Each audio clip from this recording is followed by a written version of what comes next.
Killing Eve just won some Grammys, and I'm sorry, Golden Globes, and it just reminded me that I needed to catch up with that series.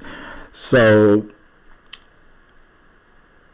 what I started to write off with, I won't bore you with too much of I want you to actually go to the website and watch it, but let's talk about it a little bit. So here's a little bit of what I had to say about this character, Villanell, Jodie, who plays the villain. So I first was introduced to Jodie Comer via Dr. Foster, and I couldn't stand her. I mean, I hated her and everything about her, which meant she was a brilliant actress. She did her job, because it wasn't her I was upset with. It was the character. She's doing it to me again with Killing Eve, making me feel these feelings on a human level, when I just want to be a couch potato and chill out and just be myself. I can't do that when she's working, when she's on the job, doing that thing she does when the director says action, after memorizing her damn lines. Ugh. She distracts me. Like the lure of the siren song, I bet you think I have a crush on her because she's one of the most beautiful people I've ever seen. You'd be right. But this also is true about Dwayne "The Rock" Johnson and Winona Ryder. They're just people in the world who are like gravity. I'm pulled in and I can't break free. But yes, she is attractive too. If I were single, I would definitely be getting turned down by her at this very moment. There's no way I'd have a chance, and he probably even to serve her coffee, and there I go again. For all I know, we'd have a lot in common and fall in love, but because she's so good at what she does, I fantasize out of the norm and place her on a pedestal. There are just some people out there you hope to meet, and at the same time never want to break the enchantment from fear they might not live up to what you've blown out of proportion. She's just a regular goddess or a perfect human.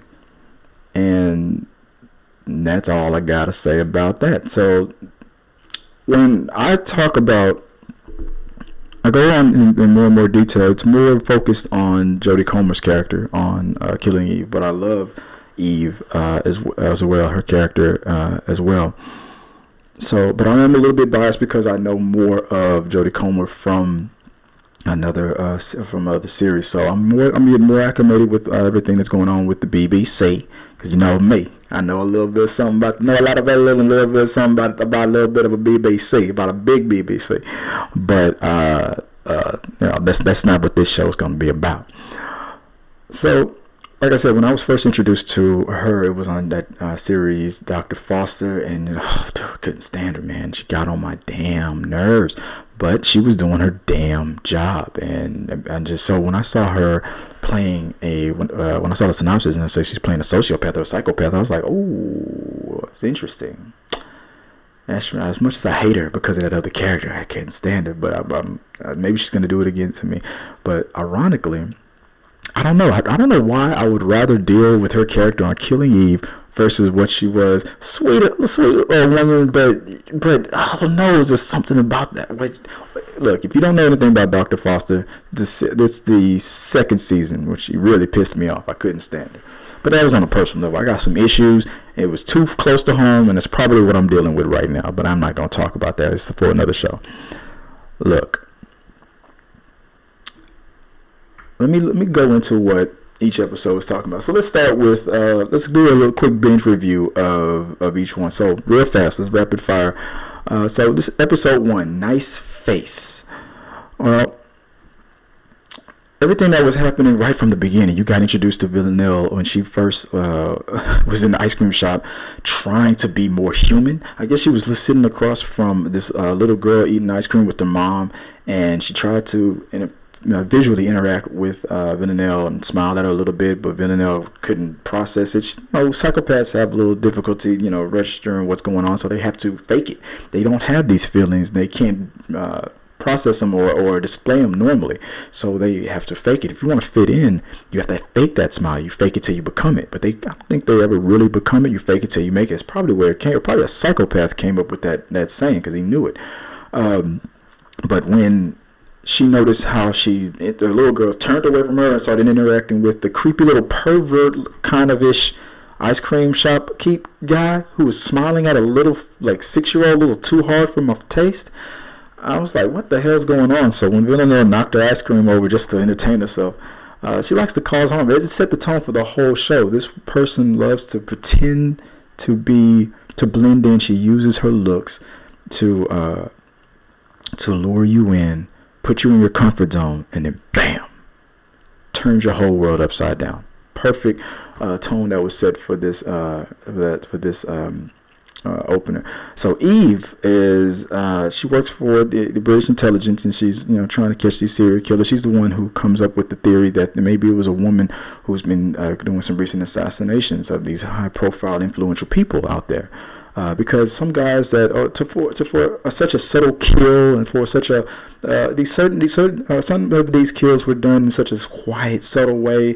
It gave her the impression that the person didn't see it coming or didn't feel like he was in danger at all until it was too late, which indicated maybe he was being lured in by a woman. You underestimate guys underestimate women all the time. Don't underestimate this one because she can kill you. So. It sets the players in motion of cat versus mouse. We got to catch this person. She's out there. I think there's a highly trained and successful assassin out there, and there's people in high places that are keeping her protected. And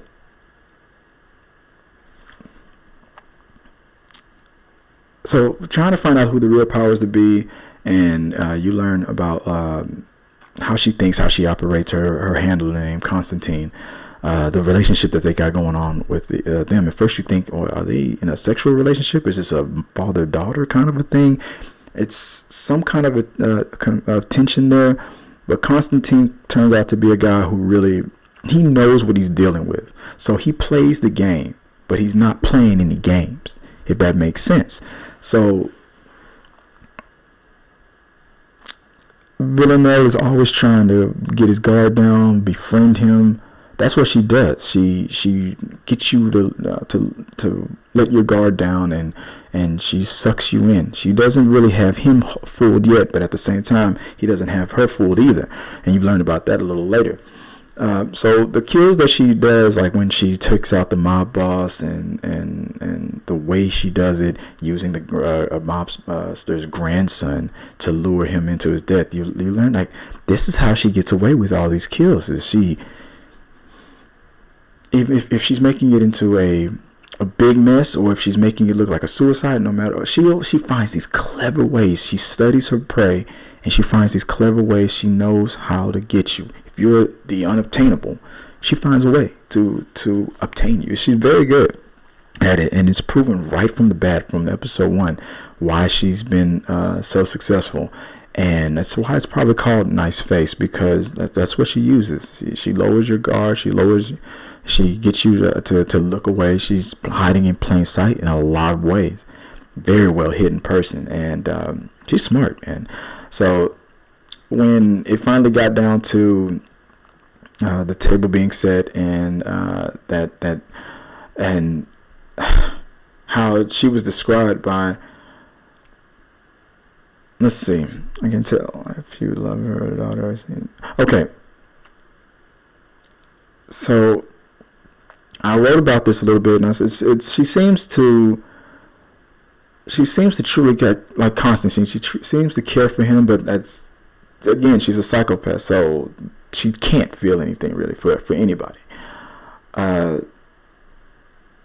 But there's something that's there, and there's a respect even from Eve's point of view. Before she even knows who this person is, there's an instant fan or celebrity worshiping kind of a thing going on. It's very, very weird. And also, it's very, very funny. I would say like this was like dark comedy, but it's like 30% comedy. The rest is very serious, but it's a very, very funny. I didn't expect it to be so funny, and I had a real good time with this episode. Not to give too much away with it. If you haven't seen it yet, it's been a year. Season 2 is probably going to be coming up pretty soon in the next couple of months or so. But go check it out, and you won't be disappointed. Get through the first 2 episodes, you'll be hooked. It's very easy to get hooked on this. It's mostly because of Jodie. Now, okay, so episode 2 of Killing Eve. I'll deal with him later. Let's see. Coincidence of Eve unofficial task. There hardly any money involved. Okay, so when Eve finally gets fired from her job and everything after learning too much and getting everything pretty much all figured out, she gets involved in a more secret organization that's really going to take it to task and try to find out who is the real assassin and try to find the real powers that be. Where's the threat coming from and whatnot. You learn real quick that there's a reason why Eve is good at what she does. She's I don't know, something. I get the feeling like she's not all there. I kind of wonder whether or not she's also a little bit of a sociopath or a little bit of a psycho as well. She's very driven, but she's very honest. She's very loyal, and she's committed to doing good. So she's Dexter without the killing, really, and she shows that a lot in this episode. Speaking about psychopaths, so the funny thing about this episode was when Villanell met a guy and pretty much sexually assaulted him, even though he liked her and everything, and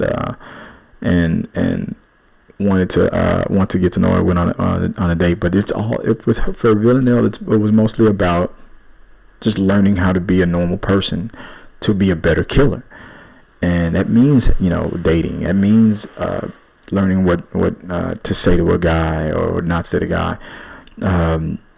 And fighting your urge to kill, in the inappropriate times.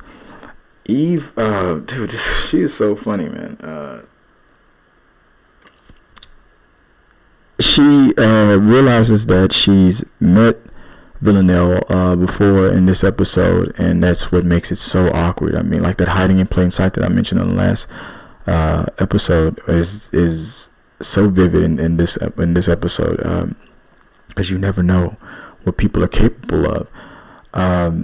Villanell and Sebastian, the guy that she was dating, I like that dynamic between him. It was sad to see what happened with that, and I had a good time watching how that all turned out. The deal with the perfume and you can come up with a better lie than I sell perfume to cover up the fact that you're a killer, and it made sense because the reason why she told him that was because she was about to kill somebody using perfume. It was crazy. You have to take Villanell very literally. She gives these clues and she tells you straight up what she's doing. If you know anything about her, you learn that when she's talking about you, your family, or your friends, what you do, it's never an accident. The words that she chooses, she's playing with you at all time, and that was very, very evident in this episode as well. So seeing how she is very quick on her feet, uses her femininity and her beauty to weave her way in and out, hide in plain sight, hide and blend in. That doesn't matter. She's a chameleon, or she can hide in plain sight, or she can just lower your guard. That's the testimony that what I was saying earlier, like how good of an actress Jodie is, because it's hard to play a character like this, and she does it so well. Moving on to Don't I Know You, and Eve's best friend, who she got involved into going deeper in undercover to go search for Eve. Losing him so quick set a tone that meant it tells you that this show is like Game of Thrones. Like, people are gonna die.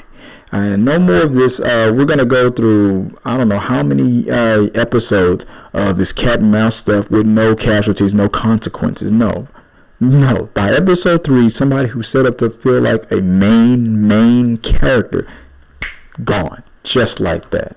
And I gotta say, I like Bob. He was a funny dude. But after you finally got to know him, you started to get a little back story into him. You didn't go too far into it, but you got enough to where you go, okay, I understand this guy. I care about him. By the time you start feeling for him, he's gone. Just like that. But I thought the way they did it was like a real punk move. It was crazy. Like you see him being a badass. He figures out who she is way before Eve does. Villanell is, and corners her. And the second you have the mouse cornered, the mouse turns into a cat. In this nightclub, she turns around. She's like, well, like I said before, everything Villanell does is not an accident. She draws him into a nightclub where all these people are mosh pitting around and doing all their things and whatnot. And he thinks, oh, I got you. Then she turns around and she's like, no, dude, I got you. He realizes it. But I know these guys aren't cops. I don't know if they're trained or not, but come on, dude. In that situation, when you realize that you were just lured into a trap, in a nightclub trap, because now people are mosh pitting around so much you can't really make a break and get out of it, right? And she's coming at you now with a blade in her hand. If you can't break through the crowd, I don't like this. Isn't like the way he died. Like, you can't break through the crowd so fast. So you just allow her to just come up and you just start sticking you the way she did. Like, no, once you realize you weren't going to cut through that crowd as fast, you knew that the second when you were following her. It was very tough when the music was playing. Everybody was getting crunk and getting low. It was going to be hard to weave out of that. And that's what she was waiting for. Once you realized that was the situation, you should have went towards her. You outweigh her. And Bill Burr talks about this. I don't want to sound sexist. I know Villanell is supposed to be a super badass and trained assassin and whatnot. But dude, if look, you can be as trained all you want. And this talks about in the later episode too that I'm gonna talk about in a second. You outweigh her. She has a weapon. Maybe you're gonna get a few sticks. That adrenaline needs to spike. There's no way in the world I would have got stabbed that third time after that first. No. I don't care. I'm fighting dirty. I'm using my weight against you. It's gonna be a grounding pound. Everybody in that club is going to think that I'm assaulting this woman, who they don't know is an assassin trying to kill me. And she has the blade. And I got stuck a couple times. But no, that whole embrace, and you just in there like, I don't know. It's in the script. I'm gone. No. And you're gone. No. There's no way. No way. Come on. Not when you outweigh the person like that and you tower over him, man. Come on, man. I don't know, training or not. You know you're about to die. Now if it's The Rock and The Rock and he has a toothpick in his hand, I'm gonna die. I'm gonna be like, no, please, Mr. Johnson, no, so look at me. Come on, man. I know I'm not gonna survive that. No way in the world. I'm gonna try. I'm gonna kick. I'm gonna do something. I'm gonna bite you. But I just didn't buy it, man. I mean, I can understand her getting a quick slice in, but she just totally overpowered him in a physical level, and he outweighed her. Anybody in that situation with the adrenaline and fear spiking would have thrown their weight around hard. It was just that it was like the character was written to accept death and just go out just like that. Next episode, that was one of the episodes that I loved the most, and I was so more disappointed with at the same time. And the whole thing with Eve and the advice that she got from her boss about, you don't want to tell anybody that you're dating, you're seeing, or a husband that you're a spy. You would rather them think you're having an affair. That's probably what they're going to think anyway. You let them think that, and that was brought back big time in this episode when her partner died, and the way she took it so hard. It was because she felt responsible for luring him in that trap or getting him killed. But her husband believes that you crying a little too hard. The dude's wife even noticed how you got up at his funeral and left because you were getting too emotional. Oh man, it was a real awkward and awesome moment in that episode. So episode 4, Sorry Baby, was something that I've seen online so many times, been over marketed online, and people love. This is a pivotal moment when things change for every character. Eve at this point is thinking, it's personal. I'm coming to kill you. I'm coming to get that bitch for what she did to my friend. That's been set in stone. Constantine, and the relationship between Constantine and Villanell is altered or revealed. The mask falls off on what's really going on. He lets her know straight up, you are replaceable. I'm in a higher level than you are, and I'm not playing with you anymore. We talk, we joke, you give me gifts, you think we're friends. We are not friends. I don't love you, I don't like you. You are just a pawn in my game. And just like the last 3 episodes before that, Villanell, in so many words, and just one word and one motion, just revealing the fact that she knows that he has a daughter, and that you can see it in his face, that acid taste that goes in the back of your throat when you go, holy shit. Just like how she killed Bob in the last episode. You don't have me cornered. I have you surrounded. And it's something that she does so brilliantly. You don't have me cornered at all. I have you surrounded. It doesn't matter what you do in this moment, tomorrow, what you're planning. I have a way out. I've already thought of it. On the very first day that we met, I knew I could work you, I could control you, and I could manipulate you, or I could lower your guard. I could do one of those things, or all of those things. And if she can't, you're not worth her time. If you're still alive and you're working with her, then she knows that she can use you and play with you later in so many ways. But you saw it in his face, like, holy crap. What? Like, no. Yeah. I don't work for you. You've been working for me this whole time. I'm playing this game with you and all that. And I'm gonna let you know that at any moment that I choose, your daughter is going down. So that leads into episode 5. So episode 5, I have a thing about bathrooms. when the big reveal that the person that fired Eve is also the person that's been compromised and working for the villain the whole time. So we gotta kill this guy. We're giving you one more chance. You went out there, you killed the perfume lady and all that. We told you not to do what you did anyway. You disobeyed. We spanked you, but you ain't spanking nobody. We spank. Villanell does the spanking. So we need you to work with a partner. And the cool thing about it is we team her up with some assassins that she has a history with. It was rough. And the mission is to kill. I forgot his name already, but that asshole boss from episode 1 that fires Eve. Mission is to kill him because he's been made, and we have to tie up all loose ends. The biggest mistake that was made in that episode was when the jealous boyfriend or jealous husband told his wife and Eve, the other two assassins in the situation, my orders is that one of you doesn't have to come back. All right, if we lose one of you, it ain't gonna be a big deal. And he was really just talking to Villanell, because from the very moment they began in the episode, they didn't like each other. Why? Because she used to date his wife, and that was also established when they started fighting and whatnot. So Villanell already made her mind up and already set the wheels in motion to start,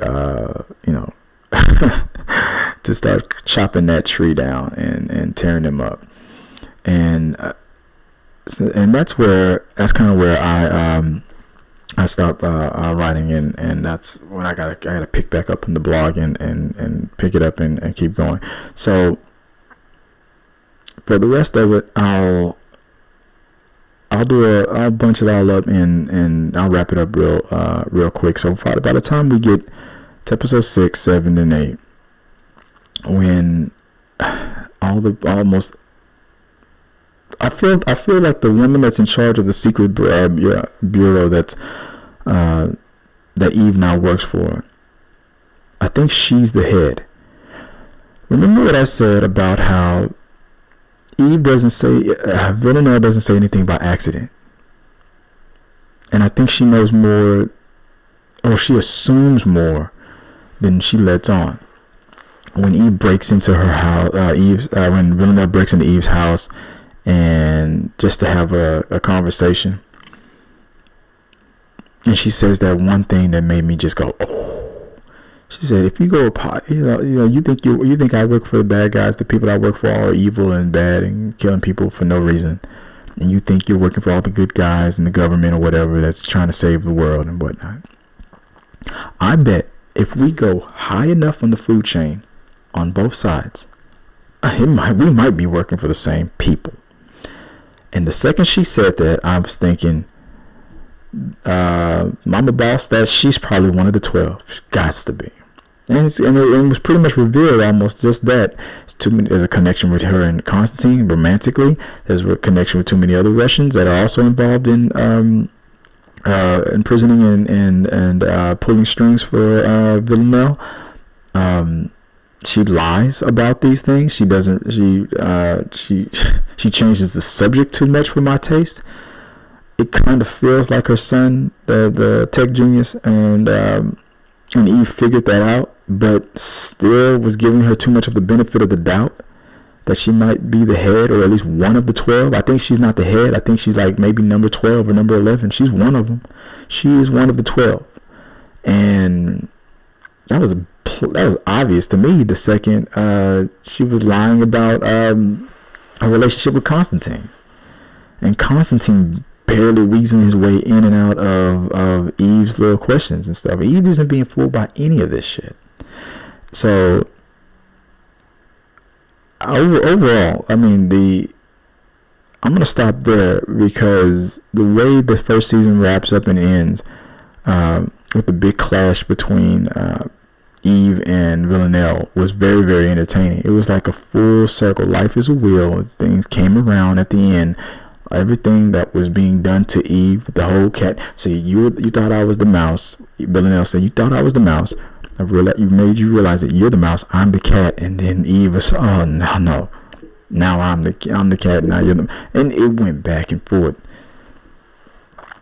There's respect there and a genuine need of the other person's approval. It's very weird. And in any moment, I feel like you can kind of really tell that if there was only one other character in the show that Eve actually felt like it looked like she really cared about that died, one of her victims. I mean, that Villanell cared about, and Eve seems like another one. And that person even told her it was another ex, and she was like, "You need to be careful. You are her type." Now, I don't think that was said as an accident.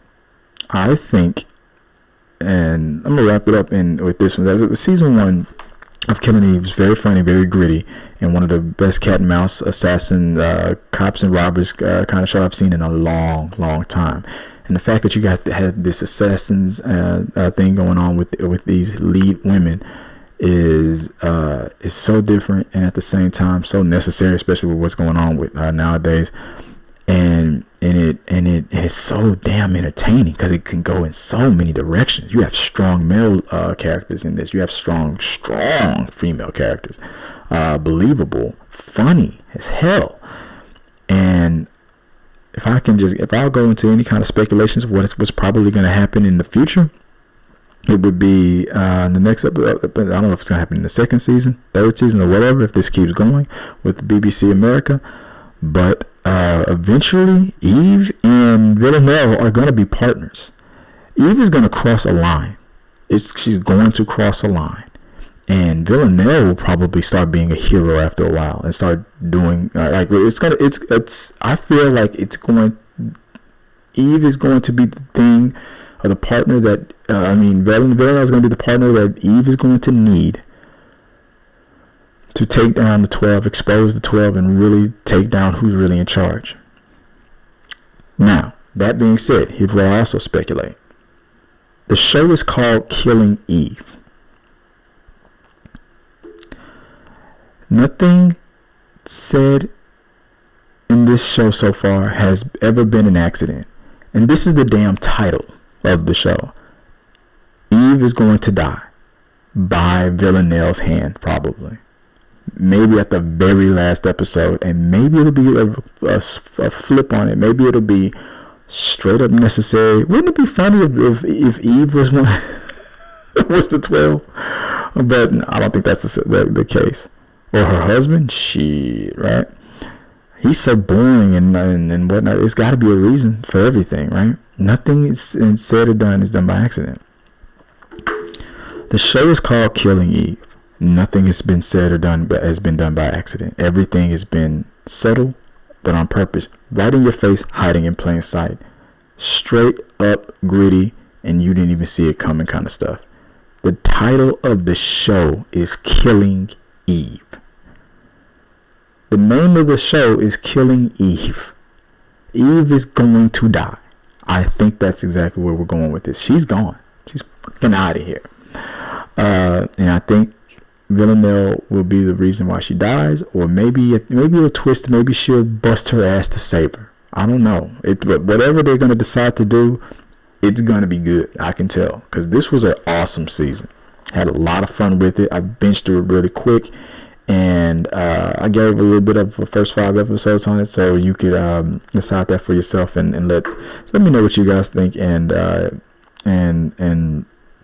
comment. Send that to t3medias@gmail.com, and let's talk about it a little bit more. I had a good time, a real good time with this show, and it's not just because I think that Jodie is a goddess, an average god. What did I say?